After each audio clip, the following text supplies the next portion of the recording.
Hello, I am Meltianda Riwanda Puspita. Here I am going to report about the effect of short stories on teaching vocabulary to very young learners. Nowadays, we know that age has been considered as a major factor determining success in learning a second or a foreign language. Children are generally considered to be capable of acquiring a new language easily. Therefore, there has been an increasing demand in foreign language education in kindergarten.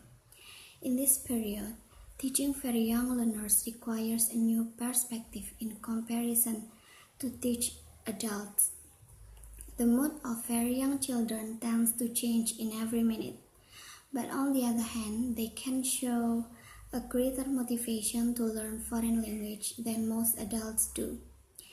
So, in order to be effective in teaching English, the teacher has to be inventive in selecting interesting materials and activities. They should provide a great variety of these materials. For example, like cartoons, games, songs. Those are suitable means to foster young learners' imagination and fantasy. Additionally, brightly colored visual toys and puppets are quite effective to keep very young learners engaged in activities. According to Harmer, since children are curious and love discovering things and using their imagination, they may well be involved in puzzle-like activities and then creating new things, games, physical activities, and songs. Furthermore, tongue twisters, riddles, and storytelling are effective activities to attract young learners' attention and make the process of learning enjoyable. So, in this study, a sample syllabus is designed and the main aim is to determine whether very young learners can learn English effectively through a short story-based syllabus or not. The syllabus is organized with short story because nowadays short stories have come universally acknowledged and being fundamental learning tool in teaching or learning English as a foreign language. And for the other reason, short stories can be used to teach English to very young learners in an effective way. This study was formed as an experimental research design and the randomized pre-test until post-test. Control group design was also used here.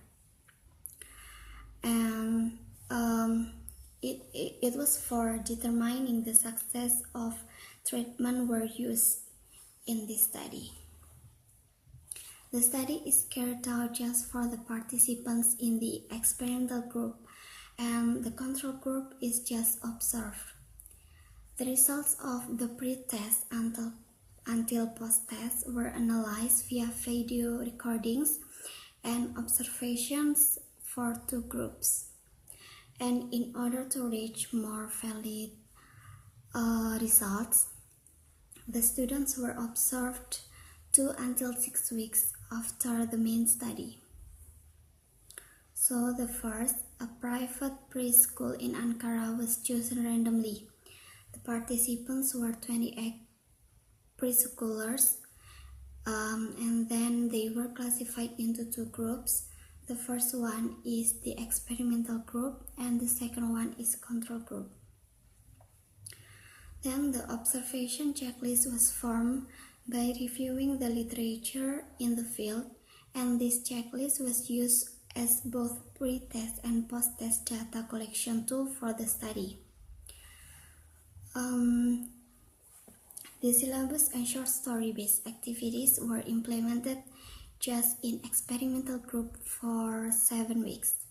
This process was recorded and those recordings were analyzed by the experts in English language teaching department. The results of the study were analyzed for each week. At the beginning of the study, it was seen that there was not a main difference between two groups in terms of language and knowledge in vocabulary. And after the first week, the short story-based activities were used in the experimental group, and some basic vocabulary teaching activities with our short stories were used in control group. All the lessons were recorded and observed by 2 experts and researchers. The data gathered from the last week of the study was analyzed as the post-test of the study. And at the end of the study, it was observed that children in both groups had a progress in terms of learning the vocabulary items. Okay, that's all from me. Thank you for your attention.